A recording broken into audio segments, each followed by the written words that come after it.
अहो साहेब काय हो तुमची नाटक? अहो गाडी घेतली नवीन हप्ते भरून टाकेन मी टायमिंगवर. इतकं काय त्याच्यामध्ये करून टाकेन. हप्त्याचं काम 2 हप्ते तर थकले.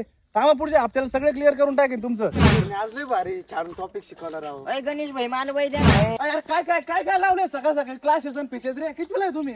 12वीला ना भाऊ. अरे काय करू राहिले तुम्ही शिकून दुकून? अरे माझ्या वाणी गावात टपरी टाका. आधी टपरी टाकली आज युवा उद्योजक आहे. गावामध्ये आपल्या फ्रँचायझी द्यायची आपल्याला. माझ्या फ्रँचायझी घ्या तुम्ही.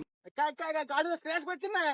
एक नंबर गाडी घेतली भाऊ. विषय काय आपल्या चहाच्या टपरीवर आहे ना स्वतः नरेंद्र मोदी चहा प्यायची. आम्ही येऊ का प्यायला? तुम्ही चहा प्यायला येऊ नका. तुमचे सर लोक सुद्धा आपल्या टपरीवर चहा प्यायला येते. त्यांना त्याशिवाय शिकवायची अक्कल येत नाही. त्याला येऊ शेट मग. अरे कायला पैसे आता मित्रांनो तुम्हाला सोडतो मी गाडीवर. नाही इथं नाही. अरे तुम्ही टेन्शन नका घेऊ. आपला टॉपचा विषय नाही येतो शेठ. बर बर या या. काय होईल राव हे पोरांचं आजकालची पिढी ना वाटत नाही मला काही करू शकते जिंदगी मध्ये. हो आपलं आपलं जावलं ना हप्त्या पाण्याचं नियोजन करावं लागेल.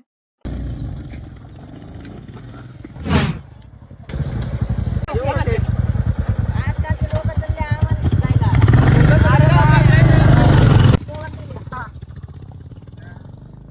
लहान लहान पोरांनी बुलेट घेतले रे. आणि आपल्याला 2 वर्ष 4 टपरीवर गाडी हप्त्यावर गेली. तिचे हप्ते भरायला पैसे नाही.